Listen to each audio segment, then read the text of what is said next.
ओम शांति। ओम शांति। ओम शांति। बाबा की गीत की लाइन बहुत ही सुंदर, एक ही लाइन में, एक ही शब्दों में हम सभी सुन रहे थे। यह जीवन कितना अच्छा है।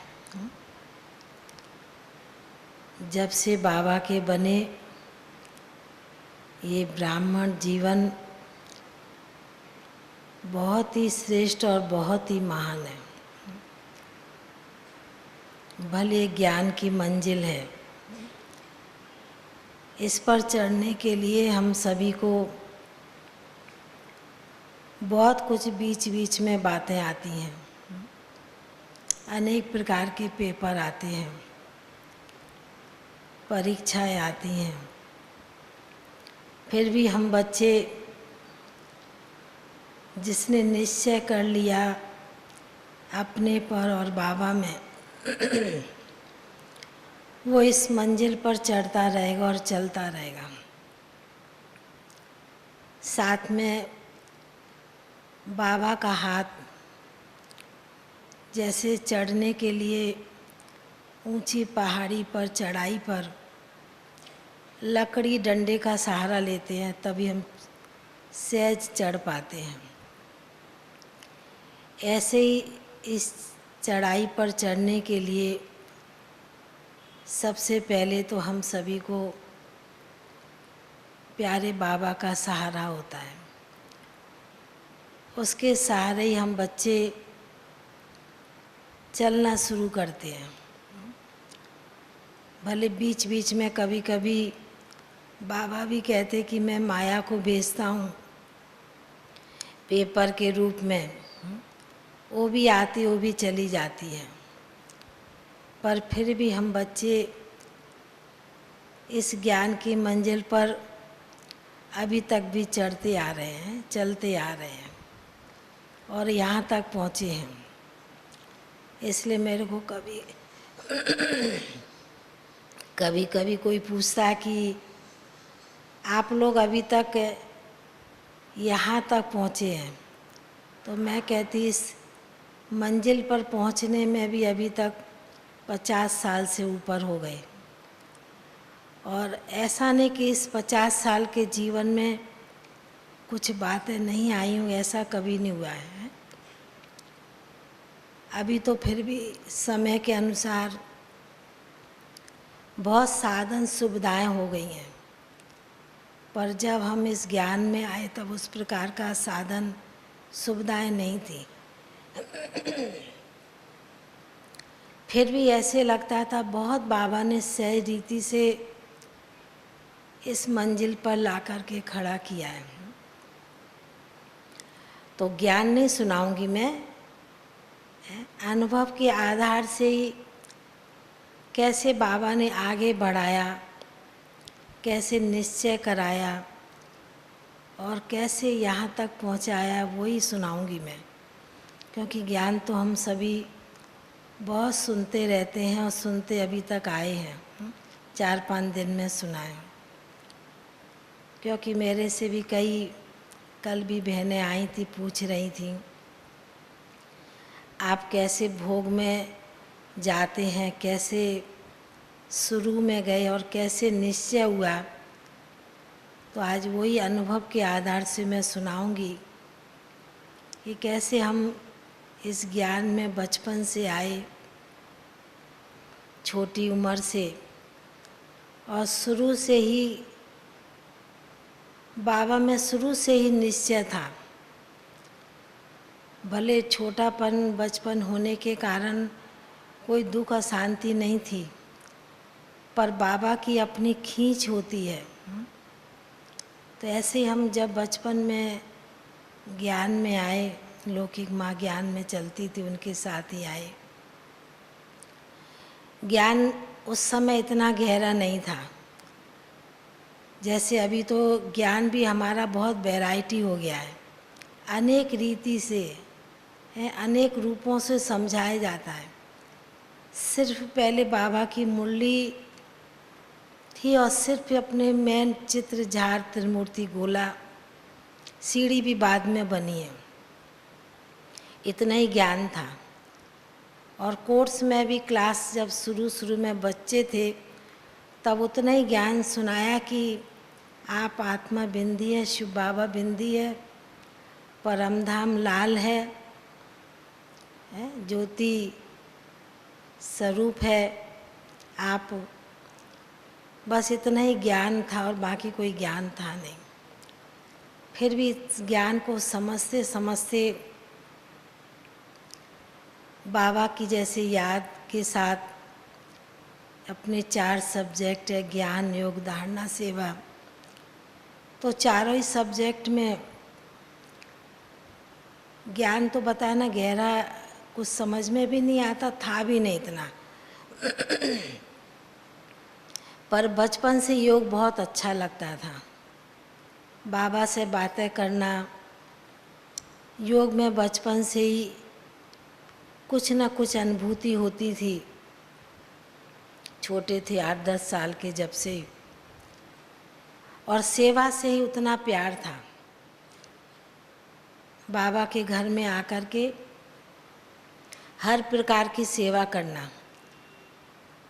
छोटे थे तो छोटे बच्चों को तो सब काम कराती हैं ना बहनें, क्योंकि बहनें तो माना उस समय हमारे सामने तो ये गुजरात की, राजकोट की भारती बहन थी, उर्मिला बहन थी, और भी बहुत बहनें थीं। कलकत्ते में साकार बाबा ने बहुत बहनों को भेजा, बहुत बहनों के साथ भी रहे, और साथ में 64 में परदादी भी बॉम्बे से कलकत्ता में आई, उनके साथ तो रहे। तो ऐसे करके सेवा भी बहुत करते थे सेंटर में। बल्कि घर में तो एक लड़की होने के कारण इतना कोई काम करने का चांस नहीं मिलता, पर सेंटर में आके हर प्रकार की सेवा, चाहे बर्तन की हो, चाहे पर्दे की हो, चाहे झाड़ू की, कोई भी सेवा, पर बहुत दिल से करते, बहुत प्यार से करते थे। ऐसे करके चलते रहे। तो एक बार 77, उसके पहले की बात है, 67 की बात है, साकार ब्रह्मा बाबा थे। तो एक बार एक बड़ी प्रदर्शनी हुई थी, फिर छोटी प्रदर्शनी हुई, तो साकार बाबा ने पत्र लिखा, क्योंकि उसमें बच्चे भी, भाई बहनें भी बहुत थोड़े थे, 20-25 भाई बहनें थे। तो बाबा ने पत्र लिखा, साकार बाबा ने, कि जो बच्चे जाति पार्टी समझाएंगे बाबा उनको इनाम देगा। बाबा ने लाल अक्षरों में पत्र भेजा। तो छोटे बच्चे होने के कारण थोड़ा उमंग उत्साह भी होता है बच्चों को, है। तो ऐसे एक सप्ते में हमने 30-40 पार्टी समझाई। तो साकार बाबा को फिर मधुबन में पत्र लिखा, क्योंकि पहले टेलीफोन का साधन नहीं था, पत्र का ही साधन था। तो बाबा को पत्र लिखा, तो बाबा ने समाचार पढ़ के बाबा ने रिटर्न में पत्र के में जवाब दिया कि बच्ची सेवाधारी भी है, और बच्ची ने जो पार्टी समझाई है तो ये बच्ची उड़ने वाली उड़न खटोली है। अब बाबा उस समय तो मेरी उम्र भी 13-14 साल की थी। तो बाबा ने ये वरदान दिया, पर ये हमको मालूम नहीं था इसका अर्थ भाव क्या, कुछ भी मालूम नहीं। ठीक है, बाबा का पत्र आया, रख दिया संभाल के, पर ज्ञान कुछ भी नहीं था, समझ कुछ भी नहीं थी। तो ऐसे करके सेवा करते थे खुशी खुशी से, और बाबा के घर में भी रहते थे, लिप छिप के आते थे। तो ऐसे करके, क्योंकि जब हमको बहुत योग से बहुत इंटरेस्ट था, और जब भी बैठती थी बाबा जैसे मेरे को सामने दिखाई देता था, तो एक बार ऐसे ही बहुत खींच हुई, तो मेरे को बहुत जैसे लगता मेरे को कोई खींच रहा है। पर मैंने शुरू शुरू में कई बहनों को देखा, वो ट्रांस में जब जाती थी तो कभी बाबा उनको कोई विनाश का दृश्य दिखाते होंगे, कोई सीन दिखाते या क्या था, तो वो कभी कभी बहुत रोती थी ट्रांस में। तो मैं उनको देखती थी और छोटे होने के कारण तो मैं सोचती थी पता नहीं ये रोती किस लिए है। तो मेरे को भी ऐसे लगता था। तो मैं कभी कभी खींच होती थी तो मैं दीदी को, माना परदादी को और संती दादी, उनको मैं कहती थी कि मेरे को ऐसे खींच होती है। तो पर मेरे को अंदर में डर लगता था कि यदि मैं कहीं ऊपर चली गई और नीचे उतरना नहीं आया, कैसा क्या होगा, तो कहीं मेरा शरीर छूट जाएगा। तो ऐसे अंदर भय लगता था मेरे को। तो एक बार ऐसे ही संतरी दादी थी, हैं, कई बहनें जानती भी, विश्वसुर भाऊ हैं, यज्ञ में बाबा के राइट हैंड थे। तो संती दादी बाबा के अभिक्त होने के बाद कलकत्ते में चली गई हैं, बाबा ने उनको भेजा। तो उनका ट्रांस का पाठ था और उनको एस्थमा बहुत होता था, दम्मा। तो एक बार ऐसे ही किसी का भोग था बड़ा सेंटर पर, तो दादी बोली तुम भोग लगाओ। मैंने बोला मैं तो नहीं लगाऊंगी क्योंकि मेरे को बुद्धि में था कि कहीं गई ऊपर और नीचे नहीं उतर पाऊँ तो मेरा तो शरीर छूट जाएगा।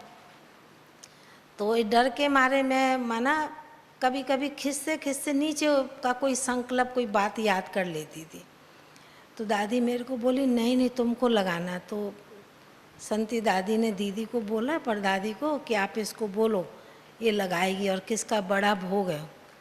तो मैंने बोला ठीक है आप लोग बोलते हैं तो बैठूंगी मैं। तो ऐसे ही सदगुरु बार का दिन था, उस समय कलकत्ते में 2 बार भोग लगता था, संडे और गुरुवार। तो जब पहली बार बैठी तो एक तरफ दीदी बैठी और दूसरी तरफ संती दादी बैठी और मेरे को बीच में बिठाया तो बोला अभी आप एकदम निसंकल्प होके बैठना, डरना नहीं, क्योंकि मेरे को अंदर में जो डर बैठा हुआ था ना कहीं शरीर छूट जाएगा। तो दादी बोली आप निसंकल्प रहना, कोई संकल्प नहीं करना, फिर सिर्फ जैसे योग करते हो ना और सोचना बाबा के पास मेरे को जाना भोग लेके, और ज़्यादा कुछ सोच विचार नहीं करना। हमने कहा ठीक है, जब बड़े बोल रहे हैं तो बड़ों की आज्ञा सिर माथे रख के उसी संकल्प से बैठे। और जैसे ही मैं बैठी तो क्योंकि अंदर में भय तो निकल गया, क्योंकि दोनों बैठे हैं, कुछ भी होगा तो ये लोग संभाल लेंगे। तो ऐसे ही मैं जब पहली बार गई तो बाबा ने मेरे को खींचा। खींचने के बाद बाबा ने बहुत अच्छा दृश्य पहली बार में ही दिखाया मेरे को, किस प्रकार बाबा फूलों के बगीचे में ले चला। और क्या था, बहुत समय 77 की बात है। तो मैं जब फिर नीचे उतर आई बाबा को भोग स्वीकार करा के, तो दादी बोली अभी आप सुनाओ तुमने क्या देखा। तो पहले मैंने सुनाया, जो देखा वो सुना दिया। और फिर दादी ने, वो भी साथ मेरे पीछे पीछे गई, उन्होंने भी मेरे को देखा।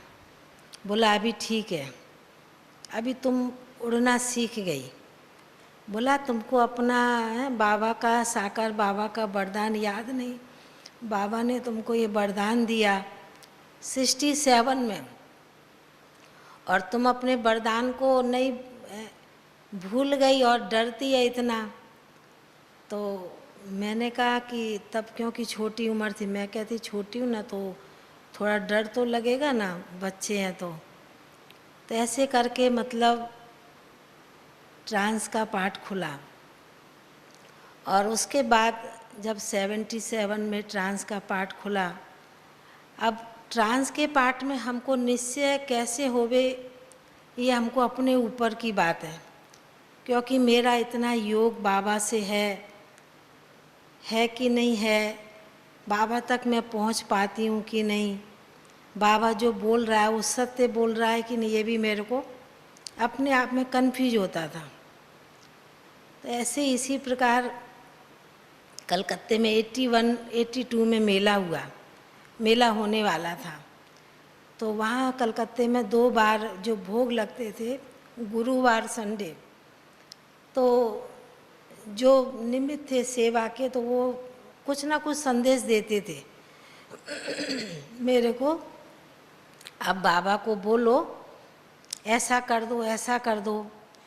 तो जो था मैं वो बाबा को सुना देती थी, जो जैसा बोलता वो सुना देती थी, अब मन में कुछ रखती नहीं थी।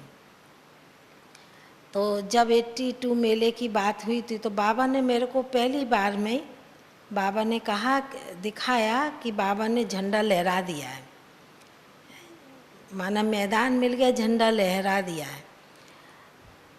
तो मैंने पहली बार में ये सुनाया।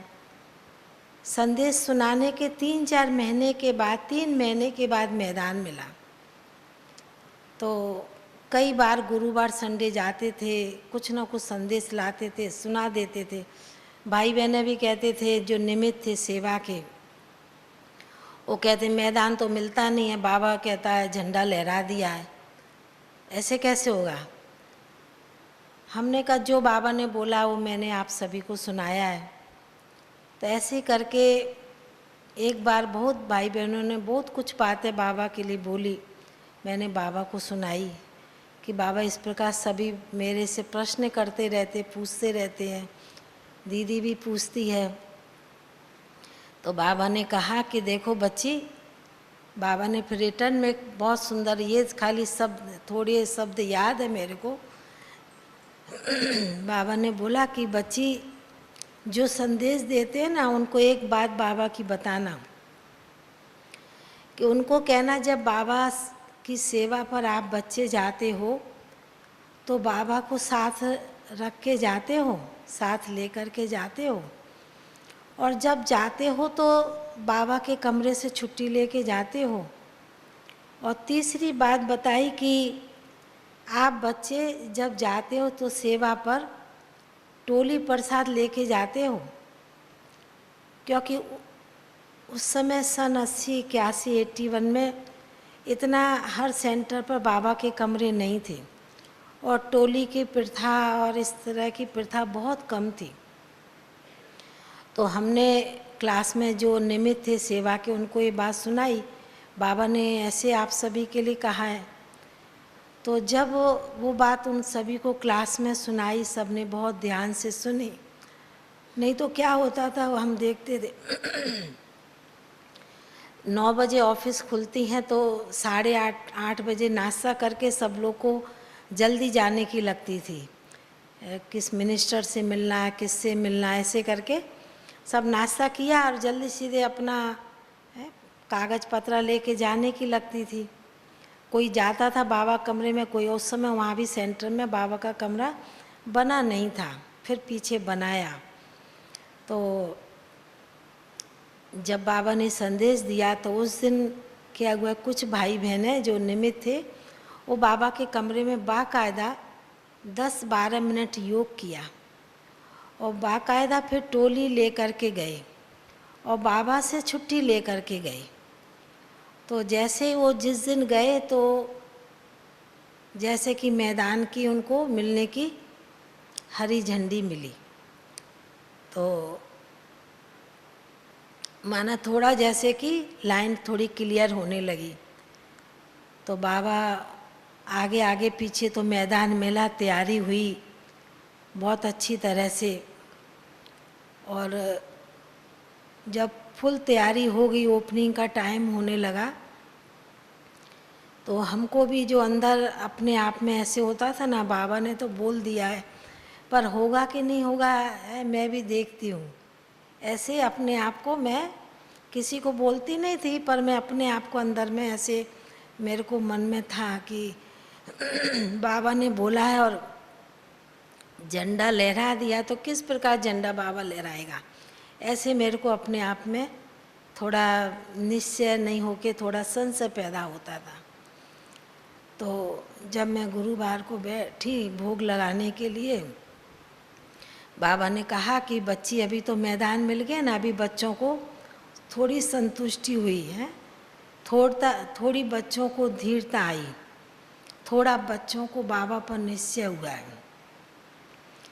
तो ऐसे करके जब तैयारी हुई है ओपनिंग के समय, उस समय कलकत्ते में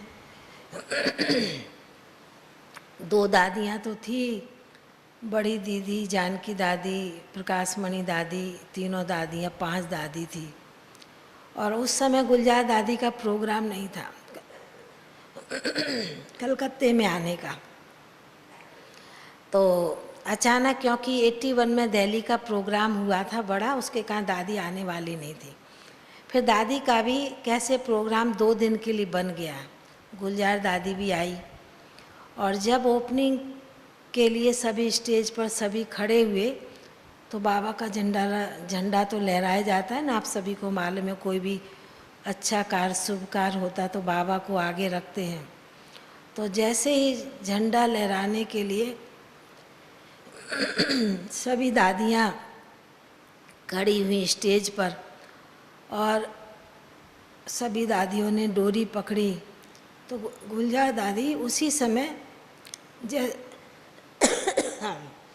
जैसे ही डोरी पकड़ी तो दादी 1 सेकंड के लिए ट्रांस में चली गई है, और बाबा ने झंडा लहरा दिया और दादी गई और आई। तो ये दृश्य देखने के लिए, ओपनिंग का ये दृश्य देखने के लिए मैं उस मैदान में गई, क्योंकि हमारी दीदी ने मना किया कि इसको जाना नहीं है, क्योंकि घर में 5-5, 6-6 दादियाँ, इतना काम है तो जाना नहीं है। पर मैंने मन में संकल्प किया कि मैं जाऊंगी ज़रूर। मैं दीदी को बोला कि मैं थोड़ा जाऊंगी और आऊंगी, ज़्यादा टाइम नहीं, पर मेरे को कुछ देखना है। तो बोला तुम देखेगी तो और भी तो देखने वाली बहुत है ना। पर मैंने बोला नहीं, मेरे को जाना है, मैं ज़्यादा टाइम नहीं, पर मैं जाऊंगी आऊँगी। तो बड़ी दीदी थी, बड़ी दीदी ने बोला इसका मन है तो जाने दो, किसी और एक को भी ले जाने दो, जाने दो, कोई बात नहीं। तो हम ये दृश्य देख करके आई कि कैसे बाबा है। बाबा 1 सेकंड में दादी गई और झंडा लहराया और वापस दादी नीचे आ गई। ये दृश्य देख के आई।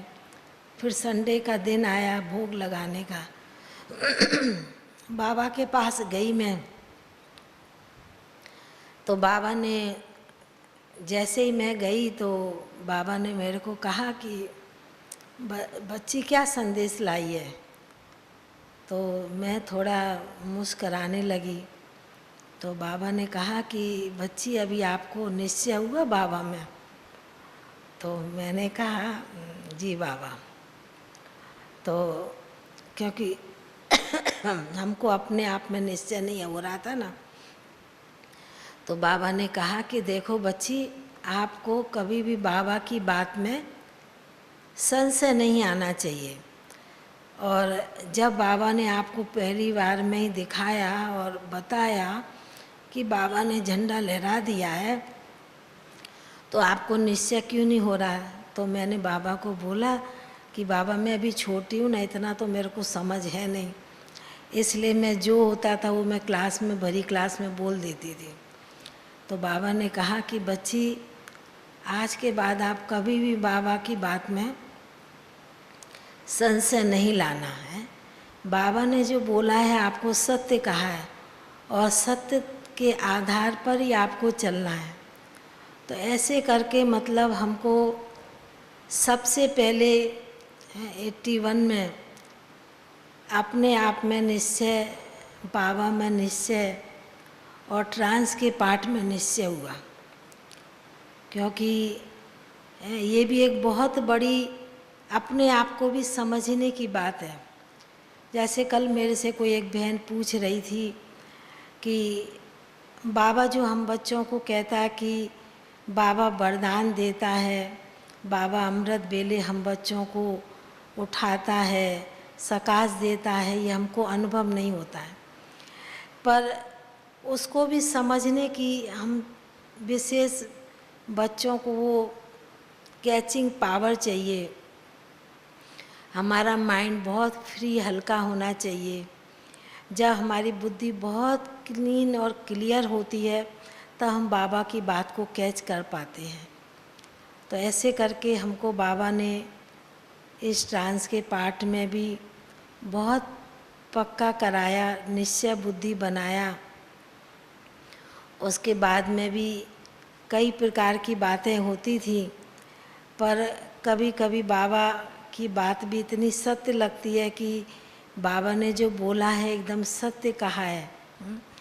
अभी भी कई लोग शुरू में भी हम देखते थे, कई इस प्रकार के प्रश्न करते थे। एक बार मेरे को याद है, बहुत हो गया 32-33 साल पहले की बात है। एक बार ऐसे किसी बहन ने प्रश्न किया कि हमको, जबकि हमने बाबा मम्मा को देखा नहीं है, हैं? अभी ये कई आप लोग यही कहेंगे ना, बाबा मम्मा को नहीं देखा तो हम कैसे याद करें। अब तो फिर भी आजकल बहुत साधन याद के हो गए, पर उस समय भी इतने साधन नहीं थे। तो बाबा ने एक बार ट्रांस में हमको बताया कि देखो बच्ची, कई बच्चों को निश्चय नहीं होता है, तो उसके ऊपर बाबा ने एक दुनिया का उदाहरण दे के सुनाया कि देखो दुनिया में कोई छोटा बच्चा होता है और बच्चा होने के पहले या कभी बाद में तुरंत उसका बाप शरीर छोड़ देता है और उसकी माँ अपने बच्चे को हर बाप की हर बात को सुना के उसको निश्चय बिठाती है। आपका बाप ऐसा खाता था, यहाँ बैठता था, उसके ये कपड़े हैं, उसको ये चीज़ पसंद है। इस प्रकार की बातें दे करके उसको, बच्चे को निश्चय कराती है कि आपका बाप सचमुच में ऐसा था। तो बाबा ने कहा कि जब आप बच्चों के आगे इतने प्रमाण हैं, इतनी दादियाँ बाबा की बारे में आप सभी को अनुभव सुनाती हैं और बाबा का हर कार्य दिखाई देता है, तो क्या आप बच्चों को, ज़रूरी नहीं कि आपने साकार में नहीं देखा है, पर आपको अंदर से वो फीलिंग, वो कशिश खींच होनी चाहिए कि सचमुच में हमारा बाबा ऐसा है। ऐसे करके बाबा ने कई बार कई प्रकार की बातें सुना करके हमें इस पाठ में भी बहुत निश्चय बुद्धि बनाया। अभी भी थोड़े 2-3 साल की पहले की बात है, एक बार कभी कभी कोई किस प्रकार के प्रश्न करते हैं तो हमको भी अपने आप में थोड़ी हंसी आती। कई लोग हैं, कैसे कैसे मन की भाव और भावना होती है। एक किसी बहन ने प्रश्न किया मेरे से कि आप मेरा एक प्रश्न बाबा को जाके सुनाना। मेरे माता पिता बड़े बुजुर्ग हो गए हैं और मैं उनकी सेवा नहीं कर सकती हूँ। बाबा को बोलो अभी उनको उठा लेना चाहिए, समझा। तो मैंने बाबा को बोला, ऐसे ही है, बहन कोई बड़ी थी, तो मैंने बाबा को बोला, बाबा वो बहन इस तरह से अपने माता पिता के लिए कह रही है। तो बाबा 1 सेकंड सोचने लगे। दूसरे सेकंड बाबा ने मेरे को बड़ा अच्छा दृश्य दिखाया। बाबा ने कहा कि समय के अनुसार बच्ची भले थक गई है, तो बाबा ने दिखाया कि जिस प्रकार दुनिया में प्लेन उड़ता और चढ़ता है, लैंड होता है और उड़ता है, तो उसको स्थान मिलता है खाली तभी वो चढ़ता भी है तो उड़ता भी है, उतरता भी है तो चढ़ता भी है। जब कोई स्थान उसको लैंड करने के लिए खाली नहीं मिलेगा तब तक प्लेन उतर नहीं सकता है, ऐसे है ना। तो बाबा ने कहा कि बच्ची, जब तक उसको चोला स्थान नहीं मिलेगा, गर्भ नहीं मिलेगा, तो वो आत्मा कैसे निकलेगी। और यदि निकल भी जाएगी तो आत्मा क्या होगी, जैसे कभी कभी प्लेन स्थान नहीं मिलता है तो वो ऊपर में घूमता रहता है, तो स्थान नहीं मिलने के कारण आत्मा फिर ऊपर भटकेगी। इसलिए बच्ची को बोलो कि जब तक उसको स्थान चोला मिले तब तक बच्ची की सेवा करो प्यार से माँ बाप की, और जब स्थान उसका चोला तैयार हो जाएगा तो आत्मा अपने आप ही चली जाएगी। 2-3 महीने के बाद या महीने भर के बाद में वो बहन के बाप ने माँ ने 1-1.5 महीने के अंदर दोनों ने शरीर छोड़ा। तो जब ये संदेश दिया तो भी हमको बड़ी अपने आप में हंसी आने लगी कि देखो हर एक की मन की भावना क्या होती है, मन के भाव कैसे होते हैं। पर फिर भी बाबा हम बच्चों को कितना क्लियर करके सब बातें समझाता है, जो हमारे मन में कोई प्रकार की शंका ना रहे, उस शंका का समाधान बाबा बहुत अच्छी तरह से क्लियर कर देते हैं। ऐसे करके अनुभव तो बहुत है, बातें तो बहुत है। तो बाबा ऐसे करके हमें बहुत मजबूत बनाया है, परिपक्व बनाया है। इस ट्रांस के पार्ट में भी बाबा ने अनुभवी बना दिया है। बाकी तो जो सेवा होती है वो करते रहते हैं। तो कईयों को ये बात कभी कभी पूछते हैं, तो इसलिए बाबा की मुरली पर भी हम सभी को उतना ही फेथ विश्वास है। और शुरू में तो ट्रांस के पार्ट में भी बाबा वही सारा कार्य कराते थे, और अभी भी बाबा अपना वही कार्य कराते हैं। यदि बाबा नहीं होता तो कुछ कार्य इतना होता? सब कुछ कराने वाला बाबा ही है। इसलिए हम लोगों को भी इतना ही बाबा के हर कार्य में बहुत निश्चय बुद्धि बनना है। निश्चय रखते हैं तो उस निश्चय के साथ में हमारी बहुत सफलता समाई हुई रहती है। तो इस प्रकार थोड़ा सा अनुभव सुनाया। मैंने कहा चलो थोड़ी जी दादी के साथ तो उनके साथ भी बहुत समय में बिताया, और उनसे भी बहुत कुछ बातें सीखने को मिली, क्योंकि हर बात को बहुत गहराई से सुनाती थी, समझाती थी। उसके ऊपर 1-2 उदाहरण सुनाती हूँ। एक बार की बात है, सेंटर में एक भाई आते थे, रोज़ नियम, पुराने भाई थे सेंटर के सेवा करने वाले।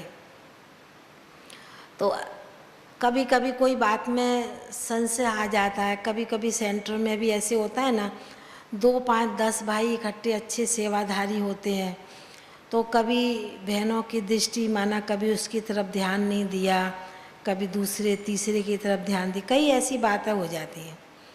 तो भाई भी बुजुर्ग थे, 70 मैं समझती 75 साल के थे, और हम तो छोटे ही थे। मैं उस समय भी मैं 22-23-24 साल की थी। तो रोज़ दीदी शाम को तैयार हो करके 5 बजे ऑफिस में आके बैठती थी। एक भाई थे, वो शाम को 4:30-4 बजे कभी कभी आ जाते थे ऑफिस से। यज्ञ का ट्रस्ट का काम करते थे, टोली चाय पीते थे। एक भाई शाम को आते थे 6:30-7 बजे। तो वो करते होंगे यज्ञ में, अभी हमें तो मालूम नहीं। तो बीच में क्या हुआ, कुछ 5-6 महीने से बाबा की भंडारी में डालना बंद कर दिया।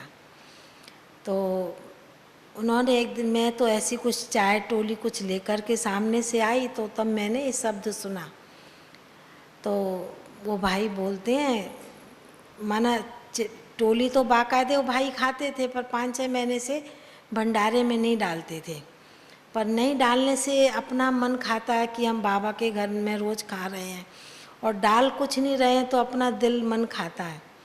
तो भाई वो कहते हैं कि दीदी मैं 5-6 महीने से बाबा के भंडारे में कुछ नहीं डालता हूँ, आपको कुछ खर्ची नहीं देता हूँ, ऐसे करके भाई बोले।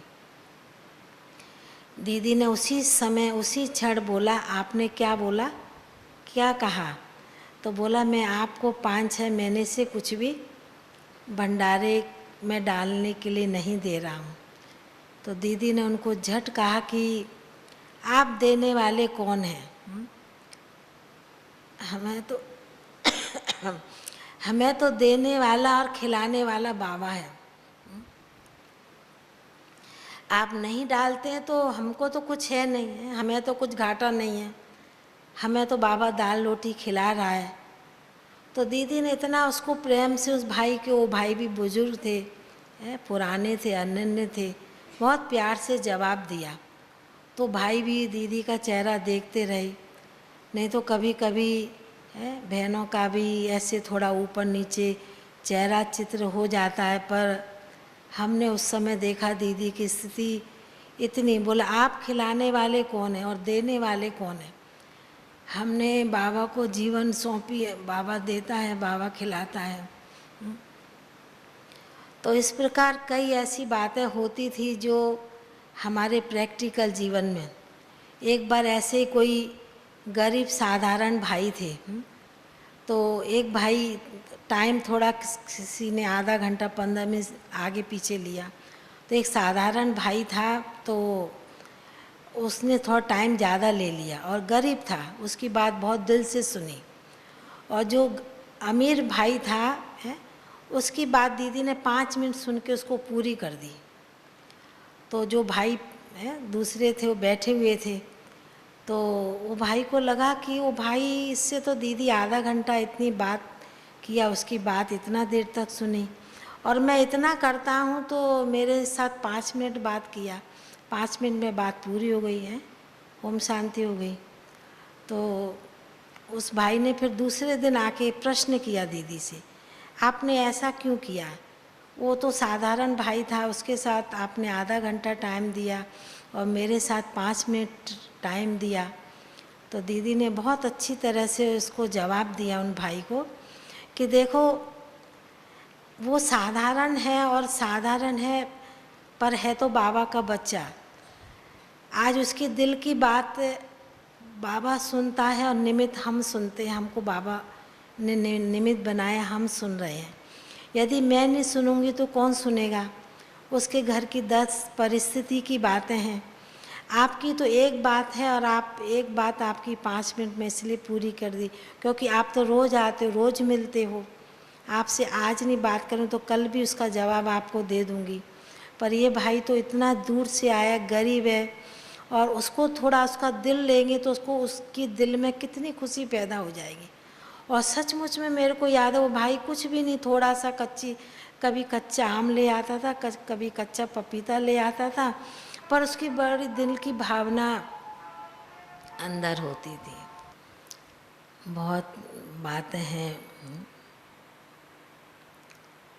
तो इसलिए दोनों ही प्रकार के बाबा के बच्चों को संतुष्ट किया। पता नहीं, इस ज्ञान की मंजिल पर तो बहुत बातें होती हैं, नहीं? तो ऐसे करके बाकी तो बातें तो बहुत हैं। अभी तो परदादी की दूसरी किताब भी निकल रही है, मैं समझ से अभी थोड़े दिन में तैयार हो जाएगी। उसमें भी बहुत अच्छे अच्छे बहनों के भी अनुभव है, क्योंकि हमें भी उनके साथ 64 से इतना समय हुआ साथ रहते हुए, तो जीवन में तो बहुत कुछ सीखने को बोला ना, हमको तो सब कुछ सिखाया, क्या उठना, क्या बैठना, क्या चलना, क्या खाना, क्लास कराना, सब कुछ बचपन जो दुनिया में माँ बाप भी अपने बच्चों को नहीं सिखा सकते, वो दादियों ने सिखाया। इसलिए हम तो शुरू से ही बड़ों के साथ, दादियों के साथ ही रहे। और साकार बाबा, व्यक्त बाबा ने भी ये वरदान दिया कि बच्ची को बड़ों के साथ, दादी दीदियों के पास ही छोड़ दो। तो इसलिए जब से ही बड़ों के अंग संग रहे हैं, उन्हों की, बड़ों की पालना में ही चल रहे हैं, पल रहे हैं। ठीक है, ओम शांति।